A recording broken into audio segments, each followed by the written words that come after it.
commencer par le Surya Namaskar. Alors, vous savez que j'aime bien expliquer le Surya Namaskar. Chaque posture, donc la première fois, on ne synchronise que la première inspiration ou expiration avec le mouvement. Après, on respire pendant qu'on arrive jusqu'à la posture finale. Et ensuite, dans la deuxième fois qu'on fait le Surya Namaskar, là oui, on le synchronise complètement avec la respiration. Mais c'est très important d'arriver jusqu'à la fin de la posture.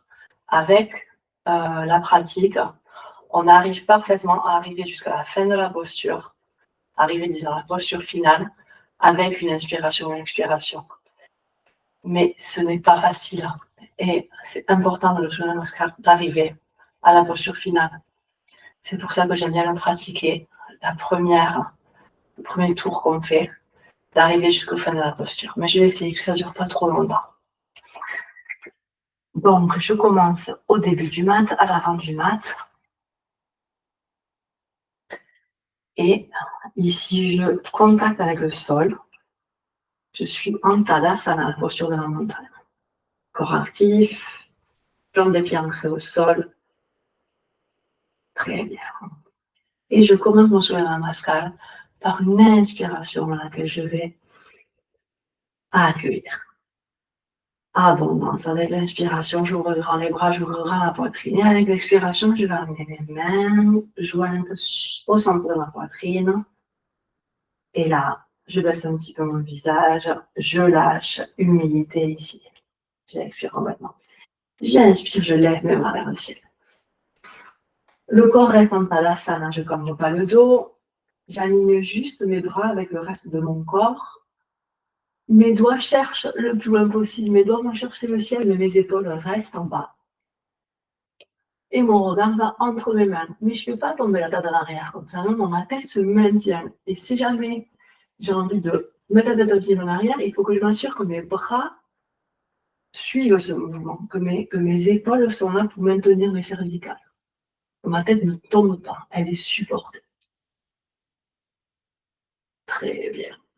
J'ai fait une inspiration ici. Maintenant, en expirant, je vais aller chercher le sol, mais je le fais avec les bras collés aux oreilles, sortir un petit peu le coccyx. Je vais chercher loin devant, loin devant, loin devant, loin devant, puis j'arrive au sol. Bien, ici, je relâche la tête, je suis à Uttanasana. Si c'est nécessaire, je peux plier un petit peu le genou, surtout dans cette première posture de Uttanasana, où la partie postérieure de mes jambes est encore en tension.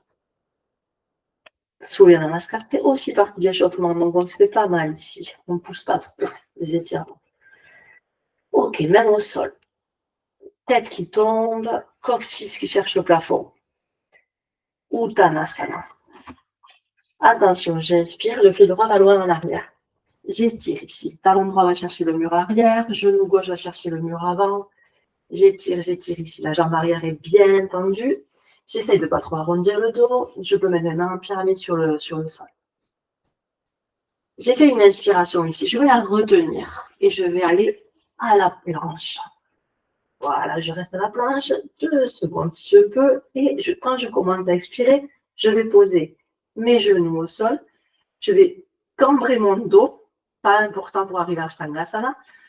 Les 8 points d'appui, je cambre mon dos, je sors le coccyx. Et là, je commence à plier les bras sans écarter les coudes des côtes.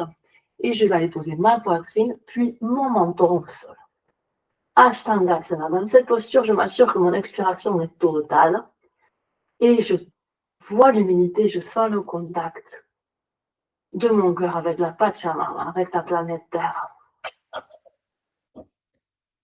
J'ai expiré ici complètement. Quand j'ai expiré complètement, j'allonge mon corps au sol et je prends de bonnes inspirations en allant à Cobra. Comment je fais Cobra? Je ancre le dessus de mes pieds dans le mat, dans la terre. Ma poitrine est bien ouverte. Il faut que je fasse une posture d'ouverture complètement. Vous voyez ici l'extension de la colonne vertébrale. Les épaules sont vers l'arrière. Les omoplates se cherchent entre elles. La poitrine est bien ouverte ici. Je regarde un petit peu vers le ciel. J'ai inspiré ici. Donc, avec l'expiration, je vais poser le doigt des pieds, les orteils vers le sol. J'amène mon coccyx vers les talons. Et quand mes bras sont bien tendus, je monte à Adho Mukha Svanasana. Coccyx va chercher le plafond. Et ici, premier Adho Mukha Svanasana de la session. Posture merveilleuse qui permet l'étirement de toute la partie postérieure du corps. Et je plie une jambe et puis l'autre. J'en plie une et j'en profite pour tendre plus l'autre. Quelques petits pas sur place pour ce petit échauffement, pour étirer la partie postérieure de mes jambes et de tout mon corps. Le coccyx cherche le plafond ici. Les omoplates se cherchent entre elles, poitrine bien ouverte. Que les talons touchent le sol ou pas, c'est accessoire. Ça fait partie du dernier détail de la posture. Ce qui est important, c'est que il y a un bon alignement ici, du coccyx jusqu'au poignet, ligne droite, et du coccyx jusqu'au talon, ligne droite. Bien. Ici, quoi qu'il en soit, on fait toujours quelques respirations, puis on regarde entre nos mains et en inspirant, on amène la main droite entre les jambes, entre les mains, pardon, et on étire ici exactement à l'inverse, on a étiré avant, ça va reprendre aussi possible. Appuyez les mains au sol si on veut en pyramide. On étire ici, jambes arrière bien tendues. On a inspiré ici, avec l'expiration, on ramène le pied gauche à côté du droit et on est de nouveau à Uttanasana. On expire ici complètement, on a la tête bien relaxée. On arrive déjà beaucoup plus facilement au sol grâce à l'étirement de la partie postérieure des jambes. Ces muscles qui vont de nos ischions jusqu'à nos tibias. Allez, j'allonge mes bras près de mes oreilles ici, mes bras contre les oreilles. J'essaye de maintenir les bras contre les oreilles.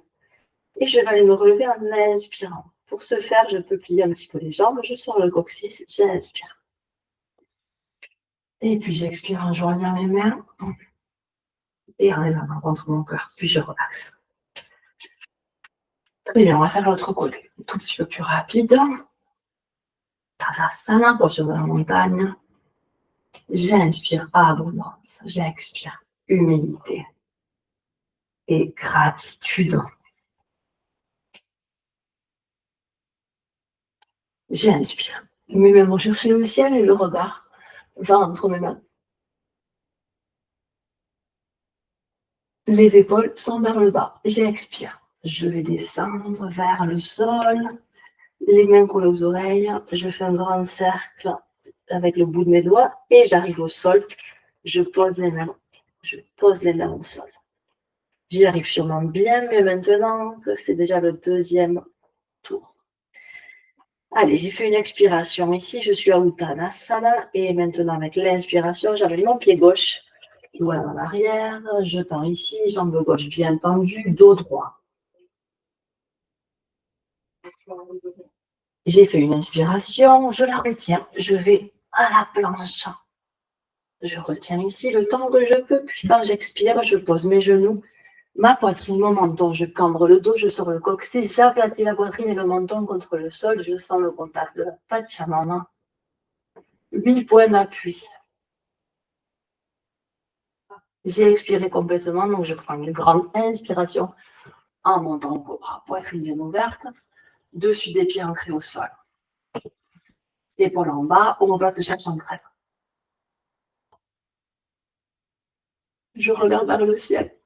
Grande inspiration, puis avec l'expiration, orteil au sol, coccyx vers l'arrière, puis vers le poisson, vers le plafond, pardon. Adho Mukha Svanasana.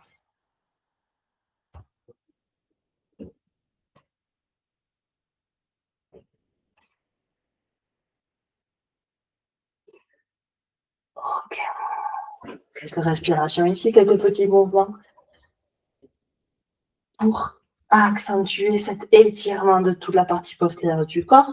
Puis j'enlève entre mes mains et j'amène le pied gauche entre mes mains.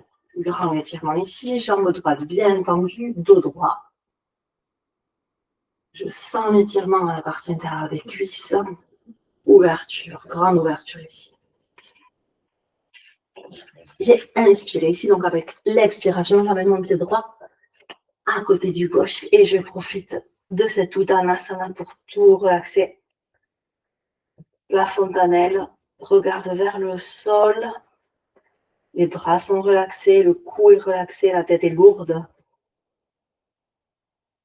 Expiration totale, puis je colle mes bras à mes oreilles, je plie un petit peu les jambes et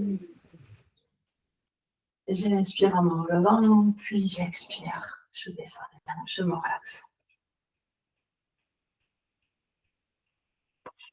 Ok, allez, deuxième tour, un petit peu plus rapide. Allez, on est en Balasana, j'inspire. Abondance, j'expire. Gratitude, j'inspire. Je cherche le ciel, j'expire. Je cherche la terre. J'expire complètement, puis j'inspire.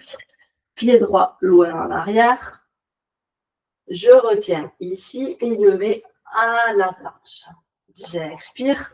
Genou, poitrine, menton. Ashtanasana, expiration complète. Puis j'enlève le corps. J'inspire. Cobra. Orteil au sol, j'expire. Adho Mukha Svanasana. Je fais quelques respirations ici.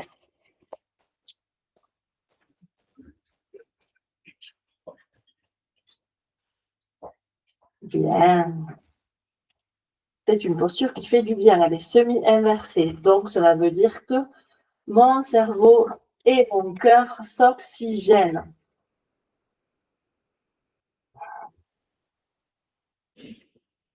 Bien.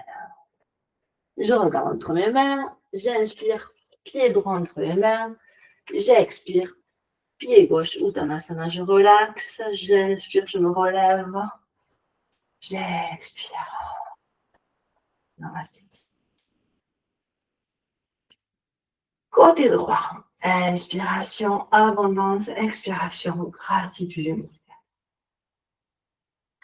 J'inspire. Je vais chercher le ciel. J'expire, je vais chercher la terre. J'inspire. Pied gauche, loin en arrière. Je retiens cette inspiration à la planche. Puis je commence à expirer. Genoux, poitrine, menton au sol. Expiration totale, j'inspire à cobra.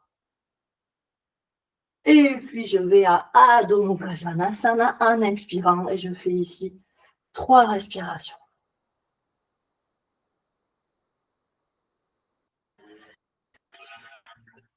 Oh, bien, bien. Oh, je profite de cette posture semi-inversée. Puis je rentre mes mains, j'inspire, pied gauche entre mes mains. J'expire, pied droit, je relaxe. Puis j'inspire en me levant. Et j'expire.